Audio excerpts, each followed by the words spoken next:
Assalamu alaikum student. Today we are going to discuss 5 chapter of biology जिसका नाम है cell cycle. ठीक है, तो इसमें हम देखेंगे the most basic characteristic of cell is reproduction.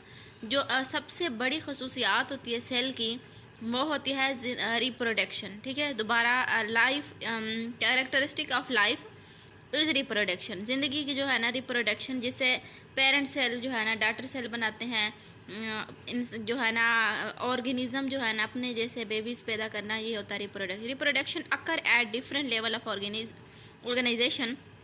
Reproduction है ना वो कहते हैं डिफरेंट लेवल ऑफ ऑर्गेनाइजेशन में पैदा होती है। Part of the cell, cell के हिस्सों में such as chromosome produce, chromosome पैदा करता है, न्यू क्रोमोसोम जो है ना ये बनते हैं।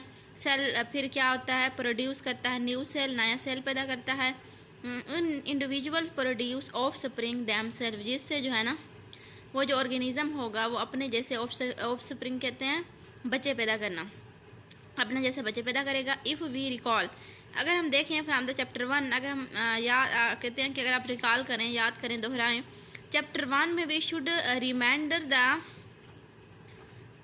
रुडोल्फ विर्चू जो है ना वो कहते हैं proposed as an important of biological principle. उसने ये जो साइंटिस्ट था इसने क्या किया था, वी शुड रिमेंबर, हमें याद होगा, वो कहते हैं कि इसने प्रपोज किया था एज इम्पोर्टेंट, अहमियत क्या है बायोलॉजिकल प्रिंसिपल की।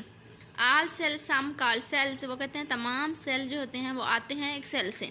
लाइक ये जो पेरेंट से डॉटर सेल बनते हैं, पेरेंट्स के सेल के थ्रू ही डॉटर सेल बनते हैं। दिस प्रिंसिपल, ये जो प्रिंसिपल है, टेल अस, हमें बताता है that the continuous of life, ज़िंदगी की जो है ना कंटिन्यू होना, जारी होना बताता है। Include all aspect of reproduction, reproduction के जितने भी एक्सेप्ट्स हैं is based on the reproduction of cell, ये सारे के सारे सेल की रिप्रोडक्शन के तहत काम करते हैं। आगे कहते हैं including all aspect of reproduction, अगर हम वो करें, इंक्लूड करें, शामिल करें तमाम एक्सेप्ट, तमाम पहलू रिप्रोडक्शन के, is based on the reproduction of cell, वो सारे के सारे बेस करते हैं सेल की रिप्रोडक्शन पे। We commonly refer unicellular reproduction, वो कहते हैं हम आम तौर पर क्या चीज़ रेफ़र करते हैं, यूनिसेलुलर रिप्रोडक्शन रेफ़र करते हैं as cell division, cell division के लिए। And it is the part of whole cell, जो कि पूरे सेल का पार्ट होता है।